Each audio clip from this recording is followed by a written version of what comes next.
సహోదరి కోటేశ్వరి 114 కీర్తన 1 నుంచి కూడా 8 వచనాలు ఉన్నాయి. బిడ్డ మన మధ్యకి వచ్చి ఆ మాటలు చదివినిపిస్తుంది. మొదటిగా బిడ్డ చదివింది, తదుపరి మాటలు మనం ఏకీభవించి చెప్పడానికి ప్రయత్నం చేద్దాం. 513 పేజీ 114 కీర్తన 1 నుంచి కూడా 8 వచనాలు మొదటిగా బిడ్డ మనం చదివినిపిస్తుంది. ఆ మాటలు మనం అందరూ కూడా ఏకీభవించి ముందుకు కొనసాగాలి. 114 కీర్తన. ఐగుప్తుల నుండి ఇశ్రాయేలు అన్య భాష గల జనులలో నుండి యాకోబు బయలు వెళ్ళినప్పుడు యూదా ఆయనకు పరిశుద్ధ స్థలమాయెను. ఇశ్రాయేలు ఆయనకు రాజ్యమాయెను. సముద్రము దానిని చూచి పారిపోయెను. యోర్దాను నది వెనుకకు మళ్ళెను. కొండలు పొటేలు వలెను, గుట్టలు గొర్రె పిల్లవలెను గంతులు వేసెను. సముద్రమా, నీవు పారిపోవుటకు నీకేమి తటాస్తించినది? యోర్దానును నీవు వెనుకకు మల్లుటకు నీకేమి తటాస్తించినది? కొండలారా, మీరు పొటేల వలెను, గొట్టలారా మీరు గొర్రెల వలెను గంతులు వేయుటకు మీకేమి సంభవించినది? భూమి ప్రభు సన్నిధిని, యాకోబు దేవుని సన్నిధిని వణుకుము. ఆయన బండను నీటి మడుగుగాను, చెకుముకి రాతి బండను నీటి ఊటగులుగాను చేయువాడు. దేవుడు చదవబడిన కీర్తనను చదివి వినిపించిన బిడ్డను ఏకీపించిన మాటను దీవించి ఆశీర్వదించును గాక. మన ప్రభువును రక్షకుడైన యేసుక్రీస్తు వారి శ్రేష్టమైనటువంటి నామములో మీ అందరికీ కూడా నా ప్రత్యేకమైన వందనాలు తెలియజేస్తున్నాను. ప్రభు మనందరినీ కూడా ప్రేమించి ఈ రీతిగా చక్కని కృప చూపించి బలపరిచి నడిపించారు. ఈ సమయంలో లేఖన భాగముల నుండి ఒక మాటను జ్ఞాపకం చేస్తుంది. ద బుక్ ఆఫ్ ఎక్లీజియాస్టిక్, ప్రసంగి గ్రంథము 4వ అధ్యాయము 8వ వచనాన్ని జ్ఞాపకం చేసుకుంటే, ఒంటరిగా ఉన్న ఒకడు కలడు, అతనికి జతగాడు లేడు, కుమారుడు లేడు, సహోదరుడు లేడు, ఆయనను అతడు ఎడతెగక కష్టపడును. చాలా ఈ ప్రసంగి గ్రంథంలో ఒంటరిగా ఉన్నటువంటి ఒక వ్యక్తి మనకు కనపడుతున్నాడు. ఆయనకి జతగాడు లేడు, ఆయనకి పిల్లలు లేరు, ఏ బాధరబందీ లేదు. అయినప్పటికీ కూడా అతను ఏం చేస్తున్నాడంటే ఎడతెగక ఏం చేస్తున్నాడంట, కష్టపడుతున్నాడు అని చెప్పారు. మన జీవితాల్లో కూడా కొన్ని సందర్భాల్లో ఎడతెగక పని చేసేటటువంటి వారుగానే ఉంటారు. అలా కొంతమంది వ్యక్తుల గురించి చెప్పాలంటే, మా అమ్మగారు ఎప్పుడు చూసినా ఏదో ఒకటి గెలుపుతూనే ఉంటుంది, ఏదో ఒక పని చేస్తూనే ఉంటుంది. దాన్ని వెలుపుకుంటే మేము కోపపడతాం. ఎందుకు కొద్దిసేపు రెస్ట్ తీసుకోవచ్చు కదా, ఎందుకు పడుకోవచ్చు కదా, ఎందుకు పని అవసరం లేకపోయినప్పుడు దాన్ని చేస్తామని అప్పుడప్పుడు కోపపడతాం. అలాగే కొంతమంది వ్యక్తులు ఎడతెగక ఏం చేస్తారంటే కష్టపడుతూనే ఉంటారు, పని చేస్తూనే ఉంటారు. మరి మన జీవితాల్లో కూడా ఎడతెగక ఏ విషయాల్లో ఉండేటటువంటి వారిగా ఉండాలి. కుటుంబ విషయాల్లో ఎడతెగక పని చేస్తున్నావు మంచిదే, లేకపోతే నీ చేతి పనికి ఎడతెగక వెళ్తున్నావు మంచిదే. కానీ ఎడతెగక ఆధ్యాత్మిక జీవితంలో ఏ విషయాల్లో ఎడతెగక ఉండాలి, కంటిన్యూగా ఉండాలి అన్న విషయాలు ఈ మధ్యాహ్న కాల సమయంలో కొన్నిటిని జ్ఞాపకం చేసుకుందాం. ఎడతెగక ఆయన కష్టపడుతున్నాడు.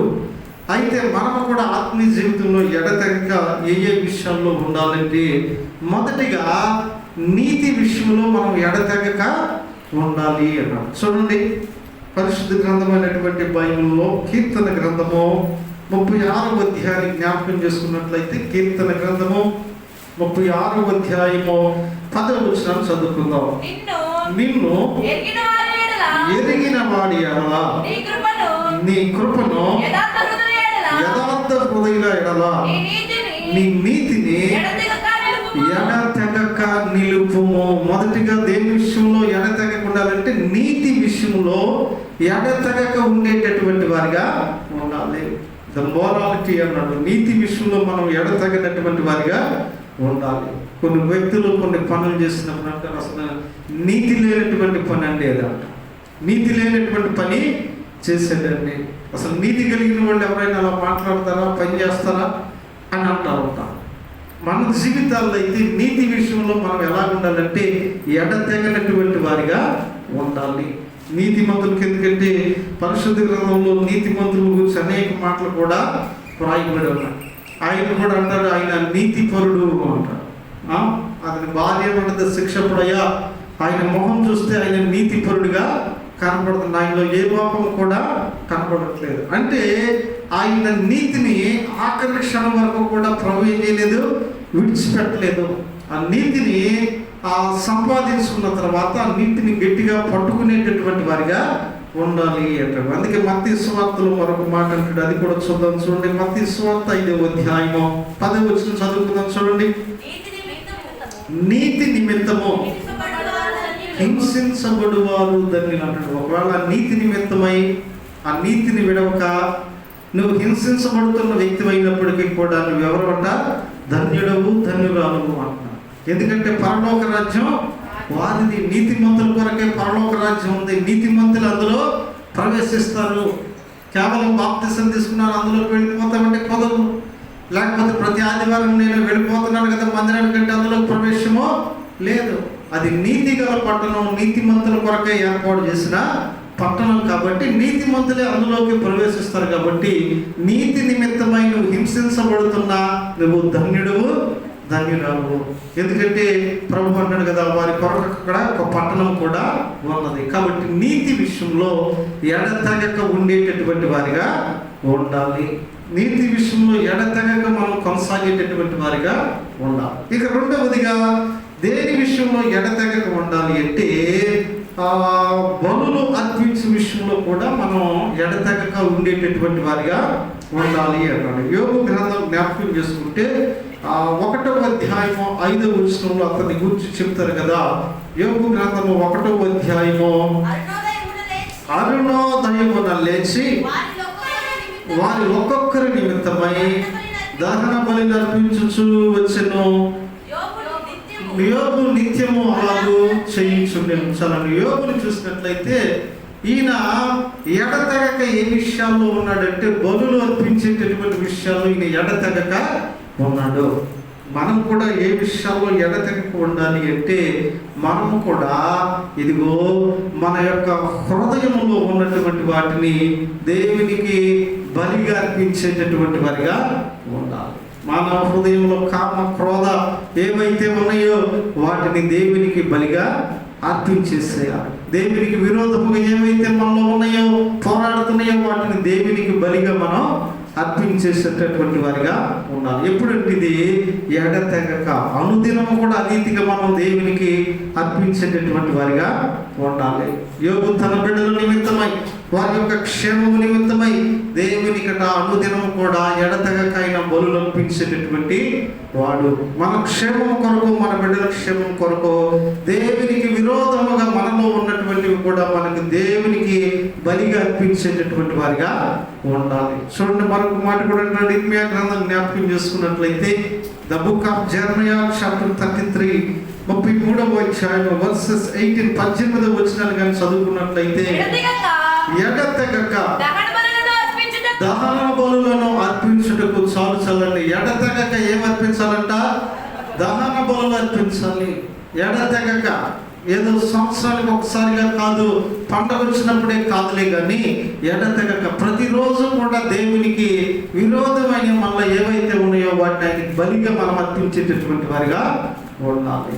ఆ రోజు కూడా మందసాన్ని తెస్తున్నప్పుడు దావీదు కొన్ని బలులు అర్పించారు. అది సాదృశ్యం ఏమిటంటే ఇదిగో ఆయనలో ఉన్నటువంటి వ్యతిరేకతను, ఆయనలో దేవునికి విరోధమైన వాటన్నింటినీ కూడా బలిగా అర్పిస్తా దేవుని మనస్సును ఆయన తెచ్చుకున్నాడు. కాబట్టి ఎడతెగక నీతి విషయంలో ఉండాలి, ఎడతెగక బలుల విషయంలో ఉండాలి. మూడవదిగా సహనములో కూడా ఎడతెగక మనం ఉండేటటువంటి వారిగా ఉండాలి. ఆదిమ సంఘాన్ని జ్ఞాపకం చేసుకుంటే వారు సహనంలో ఎడతెగక ఉన్నటువంటి వారిగా మనకు కనపడుతూ ఉన్నారు. అపోస్తలుల కార్యములు the book of acts chapter 2:42. అపోస్తలుల కార్యములు 2వ అధ్యాయం 42వ వచనం జ్ఞాపకం చేసుకుంటే వీరు అపోస్తలుల బోధ యందును సహవాసమందును రొట్టె విరుచుట యందును ప్రార్థన చేయుట యందును ఎడతెగక యుండిరి. దేవునికి స్తోత్రం చెల్లిద్దాం. హల్లెలూయా. వారు ఏ విషయంలో ఎడతెగక ఉన్నారు అంటే ఆదిమ సంఘము వారు చెబుతున్నటువంటి మాట ఏమిటి అంటే సహనములో వారు ఎలా ఉన్నారంట? ఎడతెగక ఉన్నారు. ఈరోజు సహనములో ఎడతెగనటువంటి వారిగా ఉండాలి. సహించేటటువంటి వారిగా, దేవుని కొరకు భరించేటటువంటి వారిగా ఉండాలి. ఈ రోజుల్లో విచారం ఏమిటి అంటే మనుషుల్లో సహనం అనేటటువంటిది పూర్తిగా తగ్గిపోతా సహించలేనటువంటి ఆ స్థితిలో మనవుడు ఉంటా ఉన్నాడు. వాడు బాగుపడ్డా, ఎవరైనా బాగుపడుతున్న వీడు సహించలేడు. వాడు ఎవరైనా మార్చబడుతున్నవాడు సహించలేడు. ఎందుకంటే సహనము కలిగినటువంటి వారికి మనం ఉండాలి. ఎడతెగక సహనము కలిగినటువంటి వ్యక్తిగా ఉండాలి. చాలా మందిలో కూడా ఆ మనసులో ద్వేషాన్ని, మనసులో పగను, క్రోధాన్ని తీసుకునే ఉంటారులే, కానీ ఆ సహనముగా దాన్ని విడిచిపెట్టేటటువంటి వారిగా లేదు. ఒకసారి పాస్టర్ గారు ఒక ఆవిడకి బాప్తిసం ఇస్తూ ఉన్నప్పుడు ఆవిడ అన్ని ప్రశ్నలకు సమాధానం చెప్పిన తర్వాత ఆవిడ్ని ఉంచుతారు కదా, నీళ్ళు ఉంచి పైకి లేపుతారు కదా. అయితే ఆవిడ ఆ చెయ్యిని పైకి పెట్టింది కానీ చెయ్యి ముచ్చట్లేదన్న. ఆయన అన్నారంటే ఏం తల్లి చెయ్యికి ఏమైంది, చెయ్యి ముచ్చట్లేదేందన్న అంటే పాస్టర్ గారు ఈ చెయ్యికి తర్వాత తీసుకుంటానన్న. ఏంటి ఈ చెయ్యికి తర్వాత తీసుకుంటానన్న? అదేంటి తల్లి ఈ చెయ్యికి తర్వాత ఏంటంటే అప్పుడు ఏదో స్టోరీ చెప్పిందన్న. మా ఇంటి పక్కన నాకు గొడవ అయింది, అప్పుడు వాళ్ళు ఎక్కువ ఉన్నారు, నన్ను 2 దెబ్బలు వేసింది. అప్పటి నుంచి ఎప్పుడు దొరికిద్దా పడదామని చూస్తాను అయ్యారు. మా వాళ్ళు బెంగళూరు పనులకి వెళ్ళి మొన్నే వచ్చారు. ఏదో ఒక రీతిగా గొడవ పెట్టిన కొట్టాలనుకున్నాను. ఈలోపు పాస్టింగ్ ప్రేయర్స్ వచ్చి మీరేమో పేరు చెప్పేశారు. కొత్త గ్యాప్ కానీ ఇస్తే ఆమె 2 దెబ్బలు వేసిన తర్వాత ఇచ్చే కూడా ముంచుతానంట. చూడండి ఎంత సహనం కలిగినటువంటి వ్యక్తి. కొంతమంది సహనం కలిగినటువంటి వారిగా ఉండరు. దేవుని వాక్యం అంటది కదా, సహనము కలిగినటువంటి వారిగా ఉండాలి. సహనం విషయంలో ఎడతెగక ఉండేటటువంటి వారిగా ఉండాలి. ఆదిమ సంఘం అదే రీతిగా చెబుతుంది. ఇంకా 4వదిగా జ్ఞాపకం చేసుకుంటే దేని విషయంలో ఎడతెగక ఉండాలంటే ప్రార్థన యందు, వాక్య పరిచర్య యందు కూడా ఎడతెగక ఉండాలి. ఇందాక చదివాం కదా, అదే అపోస్తలుల కార్యాలు 2:42 అన్నాడు కదా, వారు ప్రార్థన యందు ఎడతెగక ఉండిరి. ప్రార్థన యందు మనం ఎడతెగక ఉండేటటువంటి వారిగా ఉండాలి. ఎడతెగక అంటే అసలు దాని అర్థం ఏంటి? ఎడతెగక అనేది ఎప్పుడు ఎక్కువగా పదం ఉపయోగిస్తామంటే వర్షం పడుతున్నప్పుడు ఉపయోగిస్తాం. అది ఎడతెగక కురుస్తానే ఉంది, ఎడతెగక పడతానే ఉంది, తెలిపి ఇవ్వకుండా వర్షం పడతానే ఉన్నదన్న పదం వాడతాం. అలాగే ప్రార్థన విషయంలో కూడా ఎడతెగక మనం ప్రార్థన చేసేటటువంటి వారిగా ఉండాలి. సమయమందు కేవలం మందిరానికి వచ్చినప్పుడు లేకపోతే ప్రత్యేకమైన ప్రార్థనలు పెట్టినప్పుడే కాదులే, కానీ మన గృహంలో కూడా మనం ఏం చేయాలంటే ఎడతెగక ప్రార్థించేటటువంటి వారిగా ఉండాలి. వారు ఆదిమ సంఘాన్ని జ్ఞాపకం చేసుకుంటే వారు వాక్య పరిచర్య యందు, ప్రార్థించడం యందు ఎడతెగక ఉండినటువంటి వారిగా అపోస్తలులు మనకు కనపడతా ఉన్నారు. చూడండి, బైబిల్లో కనుక జ్ఞాపకం చేసుకున్నట్లయితే అదే అపోస్తలుల కార్యములు 6వ అధ్యాయము 4వ వచనాన్ని జ్ఞాపకం చేసుకుంటే మాట్లాడతాడు. అయితే మేము ప్రార్థన యందును, వాక్య పరిచర్య యందును ఎడతెగక యుందుమని చెప్పిరి. వాళ్ళు అన్నారంటయ్యా, మేము ప్రార్థన యందు, వాక్య పరిచర్య యందు ఎలా ఉంటామంటారంట? ఎడతెగక ఉంటాము. నేను ప్రార్థన, వాక్య పరిచర్య యందు ఎడతెగక పాల్గొనేటటువంటి వారిగా ఉంటాము. మనము కూడా ప్రార్థన యందు, వాక్యం యందు ఎడతెగక పాల్గొనేటటువంటి వారిగా ఉండాలి. ఏ విషయాల్లో ఎడతెగక ఉండాలి? Continually we have to be అంటే 4 విషయాలు జ్ఞాపకం చేసుకున్నాం. ఒకటి, నీతి విషయంలో ఎడతెగక ఉండాలి. రెండవదిగా బలులు అర్పించడంలో ఎడతెగక ఉండాలి. మూడవదిగా సహనంలో ఎడతెగక ఉండాలి.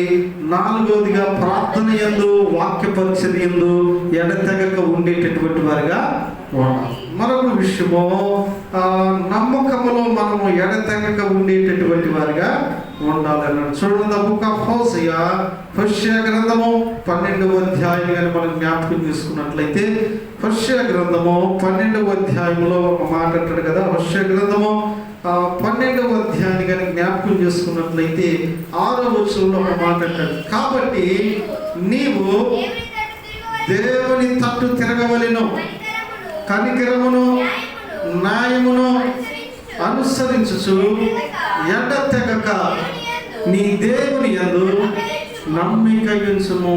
5వదిగా ఆయన అంటాడు కదా, దేని విషయంలో ఎడతెగక ఉండాలంటే దేవునిని నమ్మే విషయంలో ఎడతెగక మనం ఉండేటటువంటి వారిగా ఉండాలి. అక్కడ అదే అన్నాడు, దేవుణ్ణి నమ్మే విషయంలో మనం ఎలా ఉండాలి?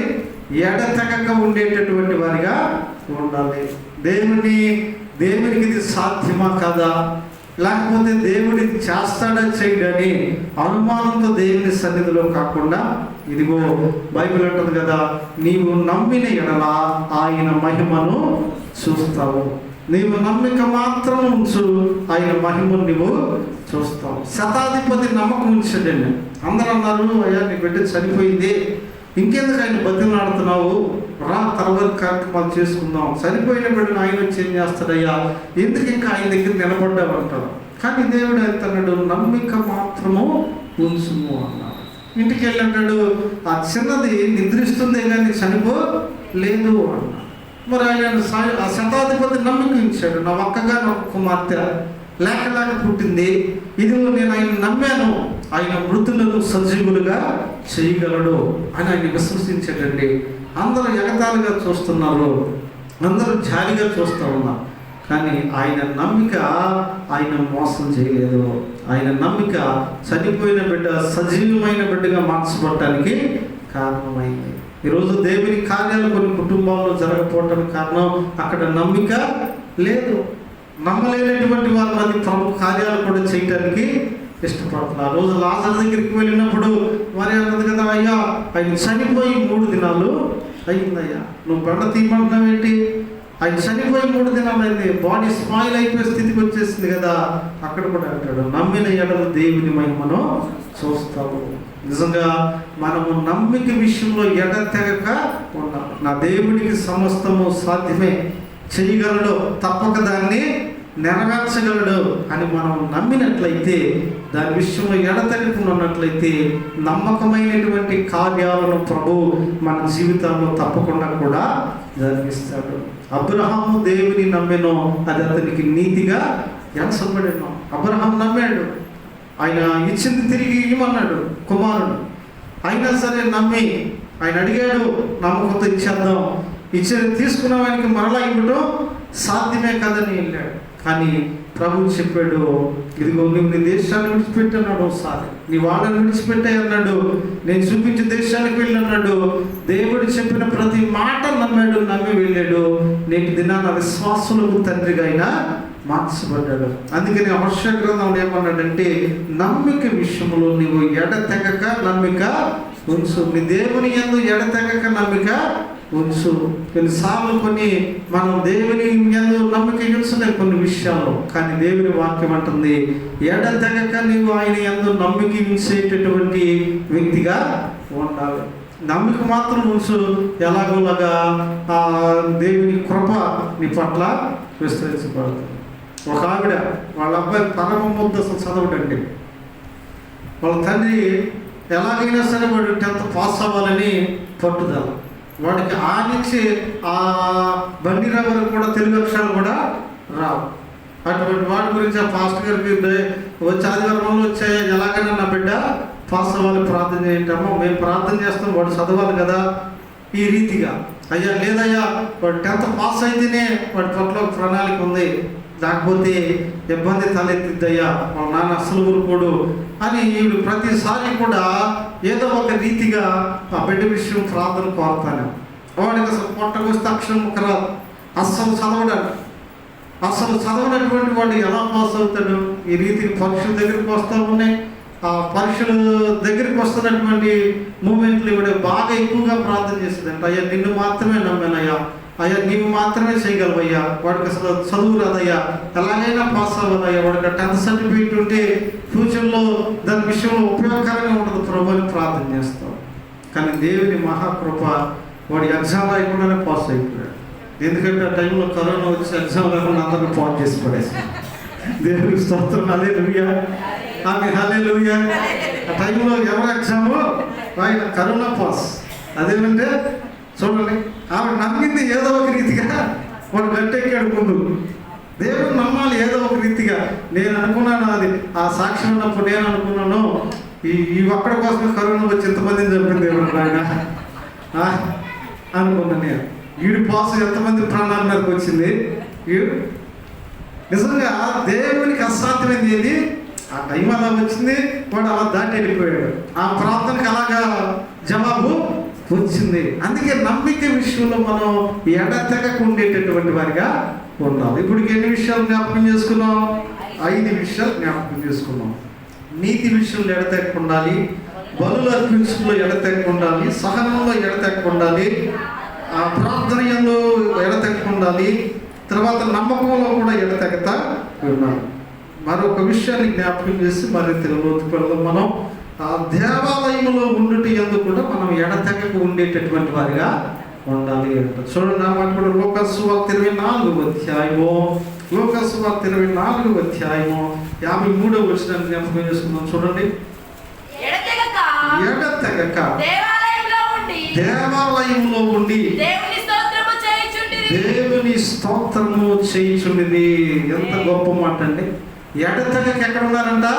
దేవాలయం. కొంతమందిని ఎప్పుడు చూసిన అరుగుల మీద కనపడుతుందా? ఎడతెగక. అంతేగా, ఆ ముచ్చట్లు ఈ ముచ్చట్లు చెప్పుకుంటూ చివరికి ఏదో తేడా వస్తుంది, వాళ్ళ చుట్టీలో ఏమో చుట్టాలు పట్టుకుంటారు ఆ రోజు. అంతే. అందుకని అక్కడ అంటారు కదా, ఎడతెగక దేవాలయంలో ఉన్నారు అంటున్నారు. మనం ఆ రోజుగా ఎడతెగక దేవాలయంలో కనపడేటటువంటి వారిగా ఉండాలి.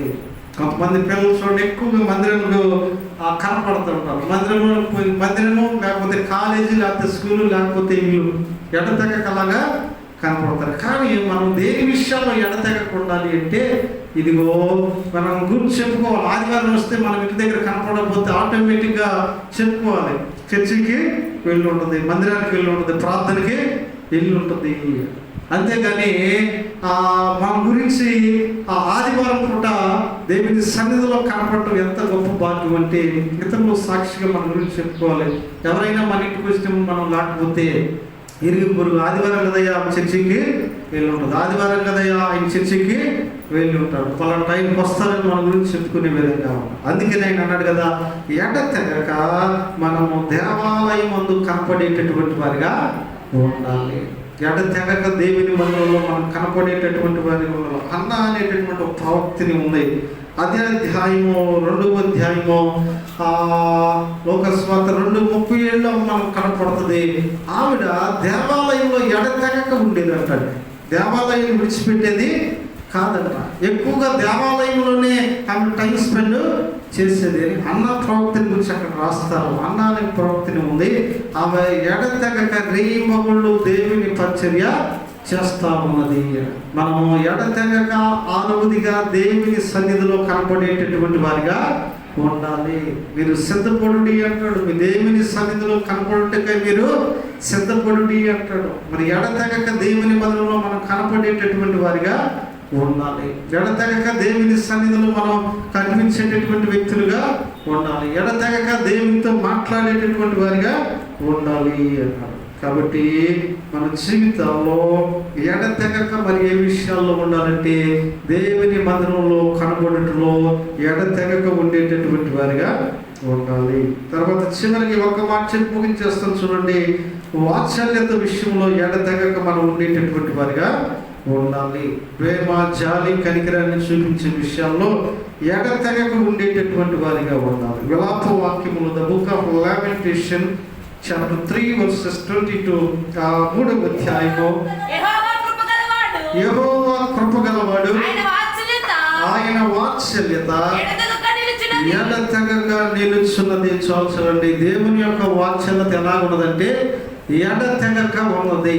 అలాగే మనం కూడా ఎడతెగక వాత్సల్యతను చూపేటటువంటి వారిగా, వాత్సల్యతను చూపించేటటువంటి వారిగా ఉండాలి. ఇతరుల మీద జాలిని, ప్రేమను మనం చూపించేటటువంటి వారిగా ఉండాలి. మరి మన జీవితంలో వాత్సల్యత విషయంలో కూడా ఎడతెగనటువంటి వారిగా ఉండాలి. అందుకే దేవుని వాక్యం ఉంటుంది కదా, ఒక వ్యక్తి ఉన్నాడు, అతనికి ఎవరూ లేడు, అయినా ఎడతెగక కష్టపడుతున్నాడు. మంచిదే, కానీ ఆధ్యాత్మికంగా కూడా ఎడతెగక ఏ విషయాల్లో మీరు ఉండాలి అంటే ఆయన మనకు చెప్తున్న మాట, నీతి విషయంలో మనం ఎడతెగక ఉండాలి, బలులు అర్పించే విషయంలో ఎడతెగక ఉండాలి, సహనములో ఎడతెగక ఉండాలి, ప్రార్థన వాక్య పరిచర్యలో ఎడతెగక ఉండాలి, అలాగే నమ్మకంలో ఎడతెగక ఉండాలి, దేవుని నమ్ము విషయాల్లో, దేవాలయంలో ఉండే విషయంలో మనం ఎడతెగక ఉండాలి, చివరిగా వాత్సల్యతను చూపించే విషయంలో కూడా మనం ఎడతెగక ఉండాలి. ఎందుకంటే ప్రభు వాత్సల్య పూర్ణుడు, ఆయన వాత్సల్యత మన మీద చూపిస్తున్నాడు కాబట్టి మనం ఇంకా క్షేమముగా, ఆరోగ్యంగా ఉన్నాం. అట్టి వాత్సల్యతను మనం కూడా మన తోటి వారి మీద చూపేటటువంటి విధంగా ఉండాలి. వాత్సల్యత చూపే విషయంలో నీవు ఎడతెగక ఉండు. కాబట్టి నిజంగా 7 విషయాలు మనం జ్ఞాపకం చేసుకున్నాం. ఎడతెగక ఈ విషయాల్లో ఉండాలో ప్రభు కోరుకున్నట్లుగా నమ్ము విషయాల్లో ఎడతెగక ఉందాం, ప్రార్థించే విషయాల్లో ఎడతెగక ఉందాం. అంత మాత్రమే కాదు, ఆయన సన్నిధిలో కనపడే విషయాల్లో ఎడతెగక ఉందాం. అంత మాత్రమే కాదు, దేవునికి విరోధమైన మన జీవితాలు ఏమున్నాయో వాటిని బలులు అర్పించే విషయాల్లో ఎడతెగక ఉందాం. ప్రభు ద్వారా రక్షింపబడి ఏ నీతి వస్త్రాన్ని అయితే సంపాదించుకున్నామో ఆ నీతిని కాపాడుకునే విషయంలో మనం ఎడతెగక ఉందాం. అట్టి భాగ్యము, కృప కలిగిన దేవుడు మనందరి జీవితాల్లో కలగజేసి బలపరిచి నడిపించునుగాక. అందరూ కూడా విన్న వర్తమానమును బట్టి అందరూ కూడా మోకరించినట్లయితే గొప్ప ప్రార్థన ద్వారా మనం ముందుకు కొనసాగుదాం. ఎడతెగక మన జీవితాల్లో ఏ విషయాల్లో ఉండాలో ప్రభు కొన్ని విషయాలు మనకు జ్ఞాపకం చేశారు. కాబట్టి అయ్యా, నా జీవితంలో ఎడతెగక ప్రార్థించేటటువంటి వ్యక్తిగా నన్ను మార్చండి అయ్యా. ఎడతెగక నీ సన్నిధిలో కనపడే వ్యక్తిగా నన్ను మార్చండి తండ్రి.